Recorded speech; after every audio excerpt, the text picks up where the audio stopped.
जय जय श्री राधे। भक्ति भक्ति भगवंत गुरु चतुर्नाम बपु एक, इनके पद बंधन किए नाचे विघ्न अनेक। श्याम प्यारी कुंज बिहारी जय जय श्री हरिदास दुलारी। श्याम प्यारी कुंज बिहारी जय जय श्री हरिदास दुलारी। श्याम प्यारी कुंज बिहारी जय जय श्री हरिदास दुलारी। आज के सत्संग में श्रीपाद नवकिशोर गोस्वामी एवं श्रीपाद लोचनानंद गोस्वामी गोवर्धन कामीबन का चरित्र वर्णन करेंगे।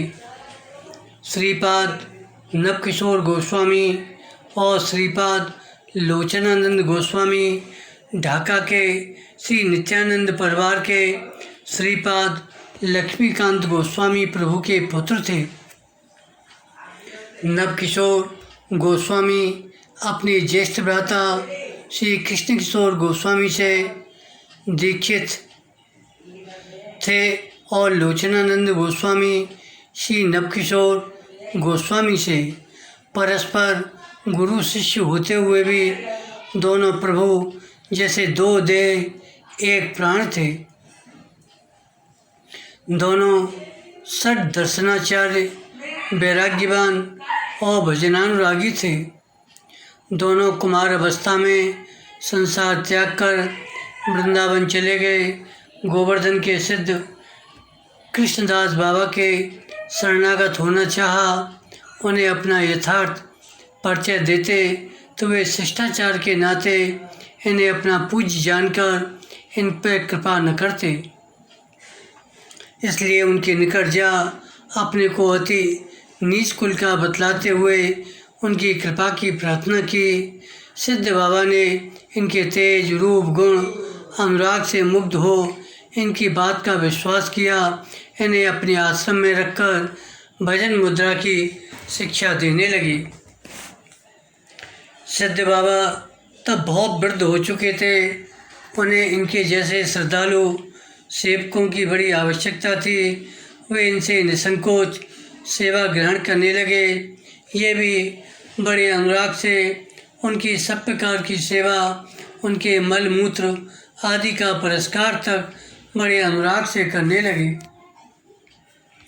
कुछ दिन बाद उनके कनिष्ठ भ्राता उनका पता लगाते लगाते गोवर्धन में सिद्ध बाबा के पास आए। तब सिद्ध बाबा उनका ठीक परिचय प्राप्त कर क्रोध से लाल उठे, क्रोध से लाल हो गए। उस समय दोनों भाई मानसी गंगा में स्नान करने गए हुए थे। लौटने पर देखा उनके छोटे भाई सिद्ध बाबा के पास बैठे हैं। सिद्ध बाबा के नेत्र और मुख क्रोध से लाल हो रहे हैं। उन्हें बाबा के क्रोध का कारण समझने में देर नहीं लगी। वे उनके चरणों में गिरकर क्षमा प्रार्थना करने लगे। सिद्ध बाबा ने क्रोध से कांपती हुई आवाज़ में कहा, इतनी प्रवंचना, भजन मुद्रा आदि तुम्हारा ही तो धन है, तुम्ही को इसे पाने का अधिकार है, फिर इतनी प्रवंचना क्यों? वे बोले, प्रभु हम जन्म जन्म के अपराधी हैं, इसलिए उच्च कुल में हमारा जन्म है।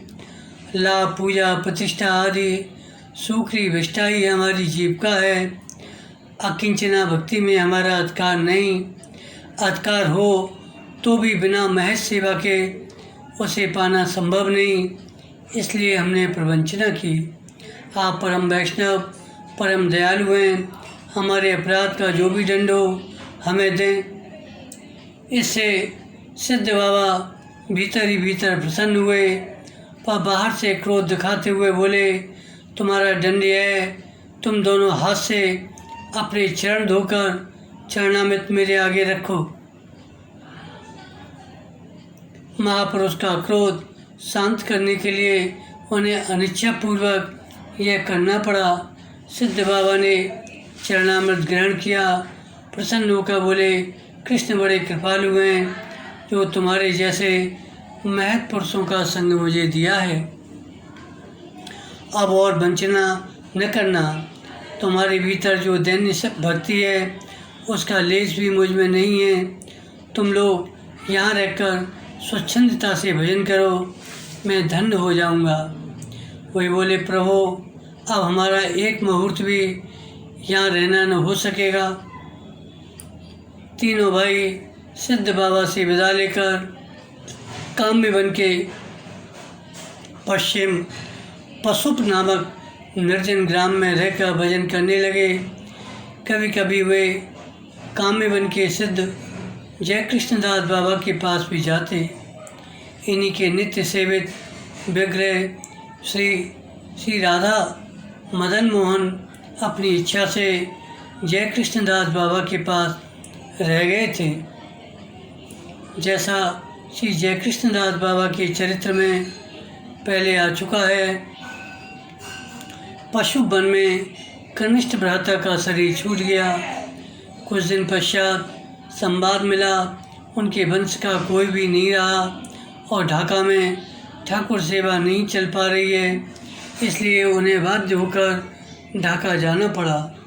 ढाका में ठाकुर ने स्वप्न आदेश दिया कि चट्टग्राम जिले के हाट हजारी थाना के अंतर्गत फरदाबाज ग्राम में एक नाथवंशीय भक्ति जमींदार है, उसके वंश का शीघ्र लोप हो जाएगा, मुझे वहाँ शीघ्र ले चलो।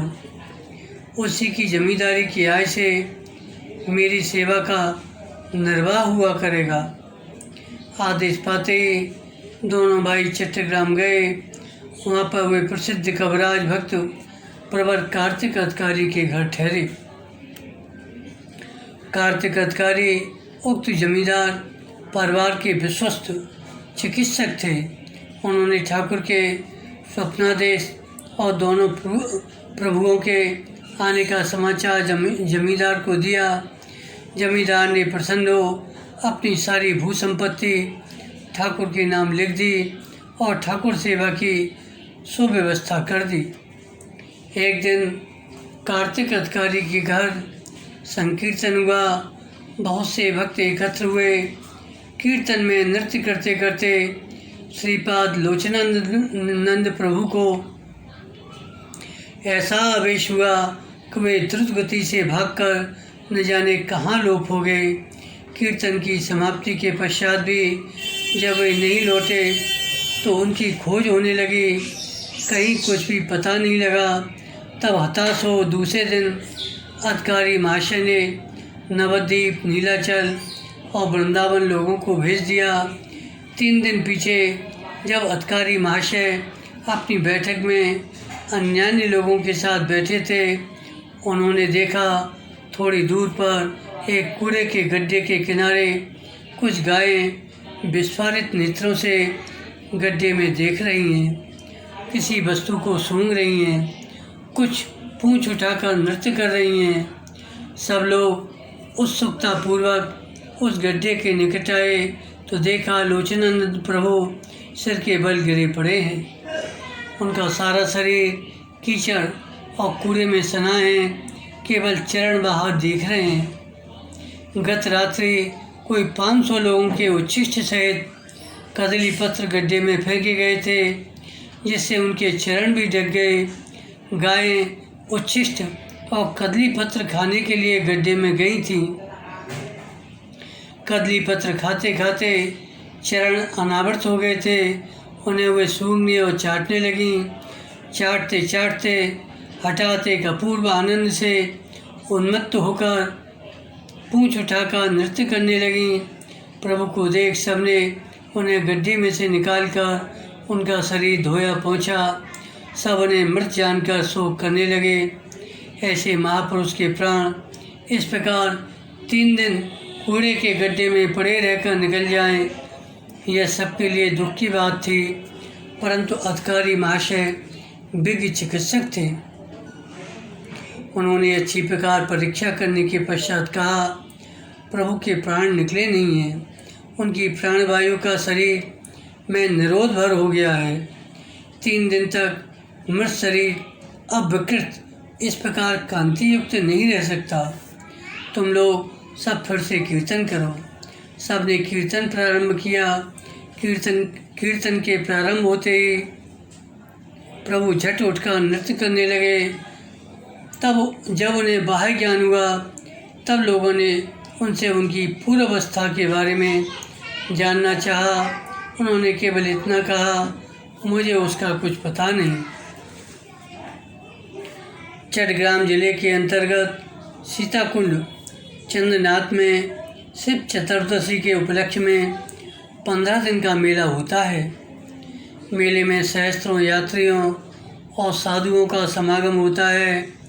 अर्धरात्रि में शंभुनाथ के दर्शन होते हैं। एक बार लोचनानंद प्रभुपाद कुछ भक्तों के साथ वहाँ गए। अर्धरात्रि में जब वे भक्तों को लेकर शंभुनाथ के दर्शन करने जा रहे थे, व्यासकुंड और काल भैरव के मंदिर के निकट पहुँचते ही उन्होंने एक योगीश्वर को बाहर निकलते देखा। उसका 5 हाथ लंबा गहरे काले रंग का स्थूल देह ऊपर से नीचे तक भस्म से आच्छादित था। गले में कंकाल की माला, पिंगल वर्ण जटा पैरों तक झूल रही थी।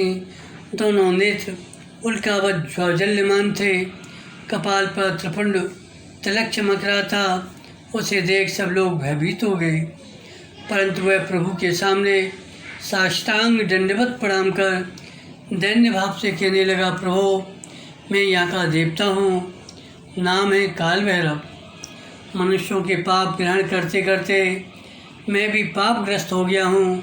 आपके यहाँ आने की प्रतीक्षा कर रहा था। मेरा निस्तार कैसे हो, कृपा कर उपदेश करें। तब प्रभु ने काल भैरव को कृष्ण मंत्र का उपदेश दिया। यह देखकर संगी भक्तों का भय जाता रहा। योगीश्वर प्रभु के चरणों में एक स्वर्ण मुद्रा अर्पण कर और दंडवत प्रणाम कर अंतर्ध्यान हो गया। स्वर्ण स्पर्श हो जाने के कारण प्रभु ने स्नान किया। तब वे शंभुनाथ के दर्शन को गए। अतकाली जी के घर से आधा मील दूर एक नदी थी। शेष रात्रि में प्रभु नित्य कृत्य के लिए उस नदी पर जाते। लौटते समय ठाकुर सेवा के लिए जल लाते। एक बार गांव में भयानक विसूच का रोग फैला हुआ था। बहुत से लोग मौत के घाट उतर रहे थे। प्रभु स्नान के पश्चात नदी से जल लेकर लौट रहे थे। उस समय अति कुत्सित भेष में अति दुर्गंधमयी एक वृद्धा ने आकर उनके चरणों में प्रणाम किया। प्रभु ने क्रुद्ध होकर कहा, तू कौन है रे? नदी से ठाकुर के लिए जल लेकर आ रहा था, तूने मुझे स्पर्श कर जल नष्ट कर दिया। वृद्धा डरती हुई बोली, प्रभु मैं बड़ी पापनी हूँ, जीव हिंसा ही मेरा काम है। उस पर भी आपके चरणों में महाअपराध कर चुकी हूँ, मेरी क्या गति होगी प्रभु? प्रभु ने फिर डांट कर कहा, पर तू है कौन? वह बोली, मैं विसूच का देवी हूँ। उसने उत्तर दिया। प्रभु ने विस्मित हो उसे कृष्ण नाम का उपदेश दिया। तब वह बोली, प्रभु आप मेरे गुरु हैं, मैं कुछ गुरु दक्षिणा देना चाहती हूँ। तो तुम, प्रभु बोले, तो तुम इस ग्राम से इसी मुहूर्त में चली जाओ। इस ग्राम में फिर कभी नहीं आना, यही तुम्हारी दक्षिणा है। प्रभु फिर नदी में स्नान करने गए। उस दिन घर लौटने में विलम्ब हुआ देख अधिकारी महाशय ने कारण पूछा तो प्रभु ने सारी घटना कह सुनाई। बोले, अब तुम्हारे गांव को विसूचका का कोई भय नहीं है। उसी मुहूर्त से ग्राम में जितने भी रोगी थे सब स्वस्थ हो गए। आज भी उस ग्राम में कभी विसूचका रोग नहीं होता। किसी दूसरे ग्राम से यदि कोई विसूचका का रोगी वहाँ आ जाता है तो वह भी निरोग हो जाता है। कुछ दिन बाद दोनों प्रभु जगन्नाथपुरी रथ यात्रा करने गए। श्री जगन्नाथ जी की पांडु विजय के समय उनके दर्शन करते करते बड़े प्रभु तो अप्रकट हो गए। छोटे प्रभु तब उनके चरण तले बैठकर बोले, प्रभु भातृगर्भ से लेकर आज तक सेवक को छाया की तरह साथ रखा, अब क्या उसे अकेले छोड़ जाएंगे। इतना कह वे भी उनके अनुयायी होकर लीला में प्रवेश कर गए। इस तरह नवकिशोर गोस्वामी पाद एवं लोचनानंद गोस्वामी पाद का चरित्र वर्णन किया गया। बोलो संत भगवान की जय। जय जय श्री राधे, जय जय श्री राधे, जय जय श्री राधे।